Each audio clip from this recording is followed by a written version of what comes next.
This is episode 121, our relationship with past, present, and future. Welcome to Alive by Design. My name is Blake Mallon, and we're here to bring you inspiring people, principles, and practices to help you wake up, move toward your meant to, and feel fully alive. Open your mind and let's dive in. Hey guys, before you listen to the podcast, I just want to drop in and say I appreciate you for being here, and I'm super excited about this new Walk With Me series. These are solo episodes where I take some time in the middle of my morning run through the Santa Monica Mountains to share some inspired ideas and thoughts on my mind and heart. If you want to join me for any of these conversations live, you can catch me many mornings on my Facebook page, facebook.com/BlakeMallon.page. Would love to see you there. Love you guys. Enjoy the episode. Walk with me. So I was having a conversation the other day with one of my, I guess you call him personal mentors, someone who I've intentionally gone and spent time with monthly for years now. I think we might be going on 5-6 years. How many of you have people in your life that no matter what you're going through, no matter what season, you can go with no agenda, no motive, and just have candid conversation, and it always slips into something that's just inspiring, something that's always kind of mind-opening. And this is that individual for me. I've actually interviewed him a couple times on the podcast. But we were having a conversation super recently, and it kind of slipped into the importance of living in the present. Now go with me here, because I've also heard this 4 million ways, 4 million times, right? That, hey, we're not living in the present. We got to appreciate the now. And we've all heard this from so many different people, and the importance of it, that it's almost kind of a recurring cliche. And I've always acknowledged it, say, yeah, of course. But this conversation particularly just got me, I don't know, thinking about that conversation, about that importance in a totally different way than I've ever really thought about it before. And I want to have that conversation with you all in hopes that I can kind of transfer the mindset shift that I experience to all of you, because I think it's a super important one for all of us as individuals, especially in the season we're all in as a world right now. It's an exciting season. It's a season of shift, a season of transformation, a season of hope, a season of light. I hope you feel that. And I think this point is so important to not only hear, but really understand and actually implement. So before I explain what I mean and really the perspective shift that I want to give, and the power of now, the importance of living in the present, and what in the world that really means. So I want you to think about, real quick, we've been talking a lot this year, or at least I have, about energy. For those of you guys that caught our conversation coming into the new year, you know that's my personal theme for the year, is managing my energy. What I'm allowing to take energy from me, and what I'm intentionally surrounding myself with that gives me energy. We've had a bunch of conversations on my list. I've challenged you to make your list. Some of you, I hope, have. We've talked about how I don't think time is our issue. So many people think that they have time management problems. And I really think when you peel back the onion, most people, it's not time management, it's energy management. It's we're letting our energy leak out in so many different ways and places and to so many different people that we don't have the energy left over to do the things that are most meaningful, that are most important to us and for the benefit of those around us. So I've been talking a lot about this energy concept, and let's go deeper here, but through the lens of presence. If I were to ask you right now, how much of your energy, and energy is a collective of all your time, focus, feeling, right? We got to look at all of those things. It's not just time measured in like minutes or hours, but it's also focus measured in mental space. Like how often are we doing one thing where our time is going, but our mental focus is somewhere else? Like our time may not be all in one direction, but our focus during that period is. And sometimes what we focus on is what we feel, right? So beyond what we focus, our feelings, our emotions, sometimes we transfer out of what we're even consciously focused on, but we still have the hangover of emotional feeling from what we were thinking. You guys understand what I'm saying? Like sometimes we're doing it, sometimes we're focused on it, thinking about it, sometimes we're feeling it, sometimes all at the same time, sometimes all at different times, but all of that is like what I call, like it's our energy, right? So, and I know this is an interesting question. You've probably never been asked. I'd never really thought about it this way. But how much of your energy, how much of all of that, if somehow you were able to measure, able to quantify your time, your thoughts, right, your focus, and your feelings, your emotions. And if all of that were one percentage, one number, what percentage of your energy, let's just say this year so far, 2022, crazy. We're already into the third month, almost a quarter of the way through. What percentage of your energy is actually going into the present moment? What percentage of your energy is going into your past? And what percentage is going into your future? Whether that's a minute ahead, a month ahead, a year ahead, or an unknown ahead. And I'm not here to give you a math lesson, but percentage has to equal 100%. So if you only have 100% of your energy, and you were to do a real honest self-assessment, a look hard in the mirror, a reflection on 2022 so far, what would the percentage breakup be? What percentage?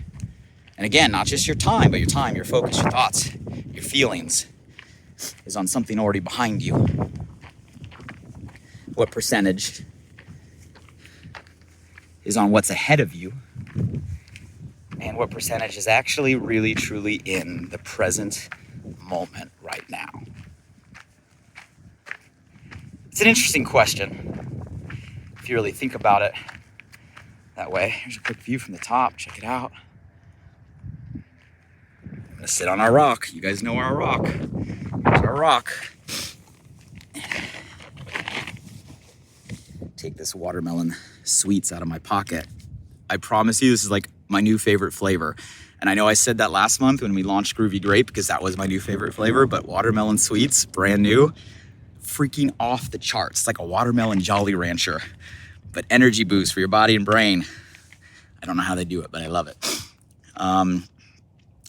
So let me unpack this and explain what I mean. So when we talk about the past, think about it. How much of our time, how much of our focus do we spend dwelling on something that happened, looking backward? And backward can be something that happened an hour ago. It could be something that happened last week. It could be something that happened last year. It could be something that happened a decade ago. How often do we slip in looking in the rear view mirror? And we can go any number of ways when we look backwards. We can look in the rearview mirror and be like, oh, why did that happen? We can look in the rearview mirror of, man, I should have done something differently, right? Woulda, shoulda, coulda, a lens of regret. We can look in the mirror in terms of nostalgia. We can look in the rearview mirror in terms of things you once had that maybe are no longer, from a lens of loss. We can look in the rearview mirror so many different ways. And not all are a negative lens. Maybe you're looking in the rearview mirror of some amazing moments. Maybe you're looking in the rearview mirror of, some of your personal highlights, some of your happiest times, right?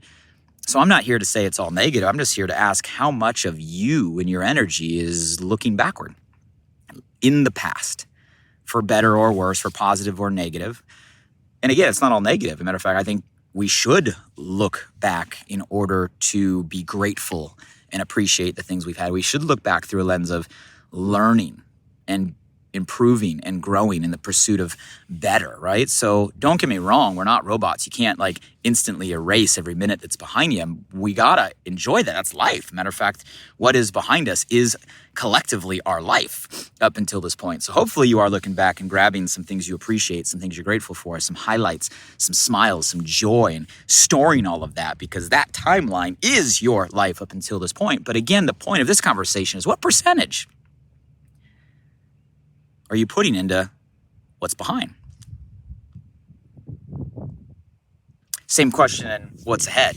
Now this one's interesting because our brains are built in a beautiful way to constantly evaluate and anticipate every possible option that could potentially happen from a lens of survival, from a lens of fear in order to protect. So we're constantly coming up with scenarios every which way of things that could potentially happen as a survival reflex. We are built, wired that way.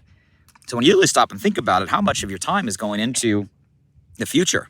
And the future could be tomorrow, could be next month, could be next year.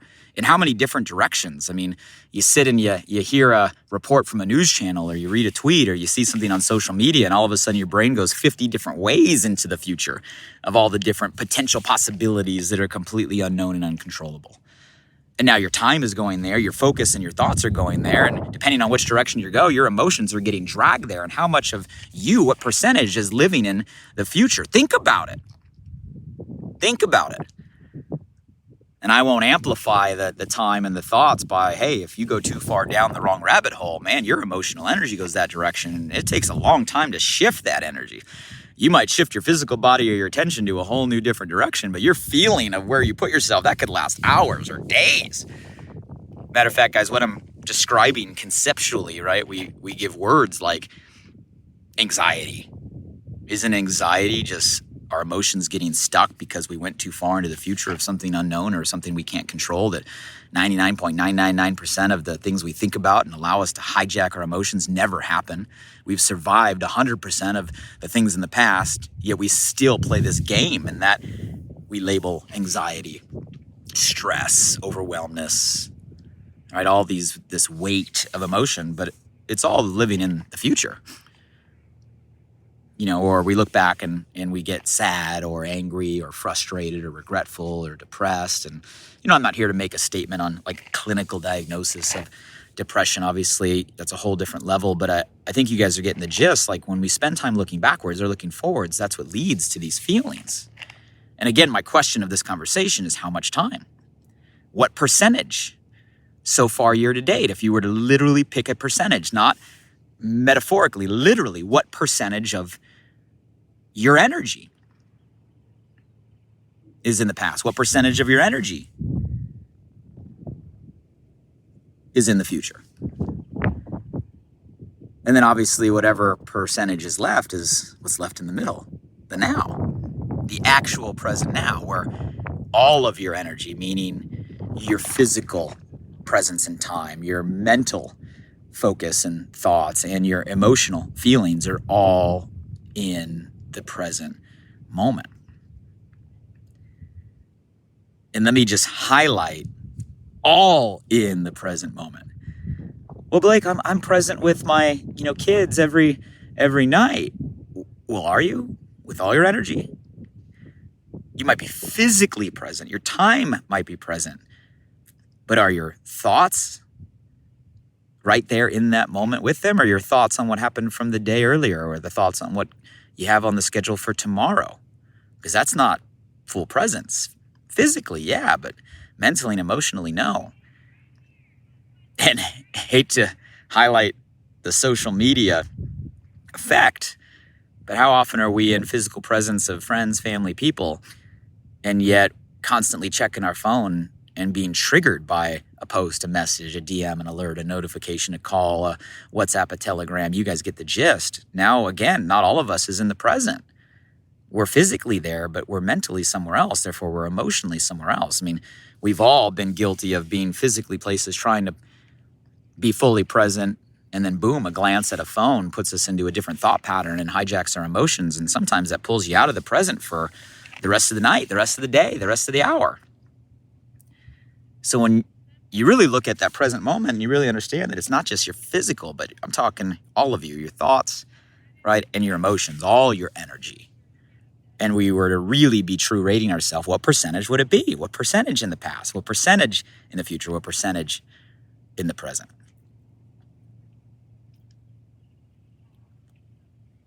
Think about it. What percentage would it be? There's no right or wrong. Don't get in your own way and not give yourself an answer. If you were to draw that percentage in symmetrical circles, right? Think about it. How big of a circle would represent your past? How big of a circle would represent your future? And how big of a circle would be left there in your present? It's a good visual way to think about a percentage. And here's the punchline of this whole thought process, at least that hit me, is how much of your life are you really living in the now? All of you, all of your energy. And then here's the real question. If the now, if the present is the only thing that is really your life, because what's behind you is done, what's ahead of you is unknown, the only thing that is your actual life is what's happening right now. And you look at that percentage, you're like, that's the percentage of my life I'm actually actively living. That's a pretty mind-opening shift. Because I think for most of us, most of the time, we're not actively living most of our life. We're stuck in the rearview mirror, looking out the windshield, not in the driver's seat. Appreciating the moments, enjoying the moments, recognizing the moments.